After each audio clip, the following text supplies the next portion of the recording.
noticed how easy it is to call someone a narcissist? The label can feel like relief. It gives you an explanation for the confusion, the mixed signals, and the pain, and sometimes the label fits. Narcissistic behavior is real. Emotional abuse is real. But here is the truth most people do not want to face. Calling them a narcissist may be the very thing keeping you stuck. Because when the entire story becomes about what was wrong with them, you stop asking the only question that can actually change your life. Why did I stay? You did not stay because you were weak. You did not stay because you were foolish. You stayed because something in that relationship felt familiar. The inconsistency felt like passion. The intensity felt like connection. And the chaos felt like love.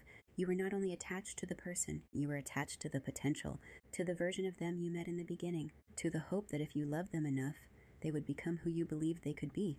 That is what psychologists call a fantasy bond. And fantasy bonds are powerful because they allow us to fall in love with possibility rather than reality. Humans are extraordinary creatures. We can construct entire relationships in our minds, write stories about who someone could become, and then suffer deeply when reality refuses to follow the script. A remarkable use of imagination if tragically misapplied.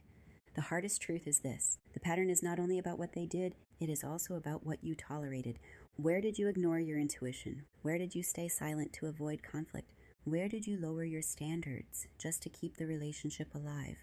You are not responsible for how someone treated you, but you are responsible for what you accepted. That is not blame, that is power. Because if you participated in the pattern, you can change the pattern, and that changes everything. The question that leads to healing is not, why did they do this to me? The question that changes your life is, why did I stay when I knew something was wrong? That question brings you back to yourself, back to your choices, back to your boundaries, back to your ability to trust your own instincts. Healing is not about proving they were toxic. Healing is about understanding why chaos felt familiar and learning that peace is not boring. Peace is safe. You do not need another label. You need awareness. You need honesty. And you need the courage to stop abandoning yourself.